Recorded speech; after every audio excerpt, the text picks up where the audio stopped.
Peu importe le domaine dans lequel vous allez, lorsque vous allez, vous devez avoir une tenue qui cadre avec le domaine où vous allez. Vous ne pouvez pas aller dans une banque, vouloir avoir du travail alors que...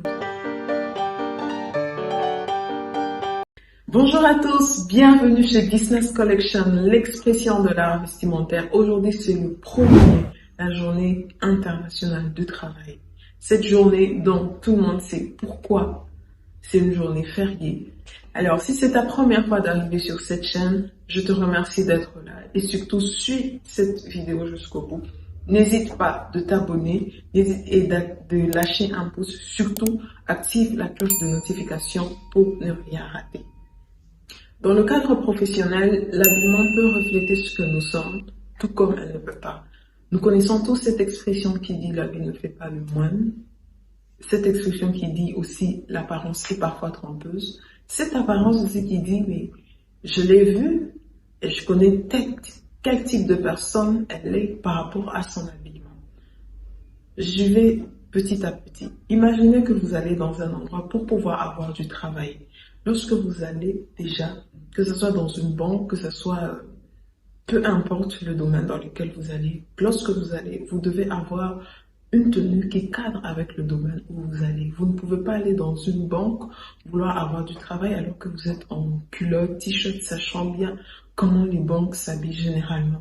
Et le deuxième élément de l'habillement ou de l'habit que nous portons, c'est pouvoir donner un certain aspect à ce que nous sommes. Par exemple, là où je vais, je dois être bien habillée. Là où je vais, je suis telle, donc je me dois m'habiller comme ça. Vous voyez, il ne s'agit pas de l'habit, mais de votre personne que vous valorisez au travers de votre habillement. Je vous donne l'exemple de quelqu'un qui va pour pouvoir être embauché. Lorsque cette personne arrive, on va regarder son apparence, on va écouter ce qu'il va dire. Et si cette personne-là, imaginez que cette personne-là arrive pour avoir un boulot alors qu'il est mal habillé, il est en culotte, il est en t-shirt, alors qu'il veut avoir un travail dans une banque, cela ne cadre pas avec déjà le règlement de la banque. Alors, un petit bonus, si vous ne savez pas comment faire pour vous habiller convenablement, je vous prie de continuer à nous suivre sur Business Collection, l'expression de l'art vestimentaire, car nous allons beaucoup parler de l'habillement.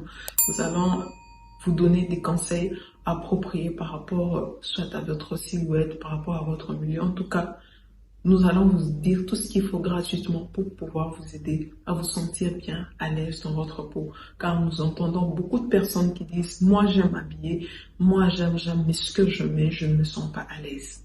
Alors c'était juste une parenthèse. Un autre élément aussi, que faut-il aussi pour être bien habillé ou pour se sentir à l'aise lorsque l'on va travailler, c'est de préparer ses habits tôt. Préparez vos habits soit le dimanche pour la semaine ou préparez vos habits avant de sortir, ça veut dire avant le jour J qui est dans la nuit. Et voici mon message d'aujourd'hui, ce que je vais t'apporter. Le premier élément, choisis des tenues en fonction d'abord de ton travail. Es-tu ingénieur, es-tu médecin, es-tu banquier? Quel est l'accoutrement des ingénieurs, des banquiers? Le deuxième élément, choisis des couleurs qui correspondent à ton teint. Ne va pas choisir des couleurs qui ne mettent pas ton teint en valeur. Parce que l'objectif de l'habillement n'est pas de mettre l'habit en avant, mais pouvoir se mettre soi-même, mettre sa personne en avant. Le troisième élément, c'est de ne pas mettre des tenues surchargées, comme je l'ai dit, mais des tenues où quand tu portes, tu te sens relax. Tu sais que tu vas faire des mouvements appropriés par rapport à ton travail.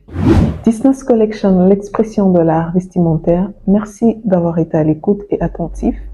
J'espère que vous avez appris quelque chose. N'oubliez surtout pas de vous abonner. Si ce n'est pas encore fait, lâchez un like, car cela nous encourage toujours. N'oubliez pas d'activer la cloche de notification pour ne pas rater nos vidéos lorsque nous les postons. Partagez aussi autour de vous, car cela nous aide à grandir et grandir tous ensemble. Je vous remercie.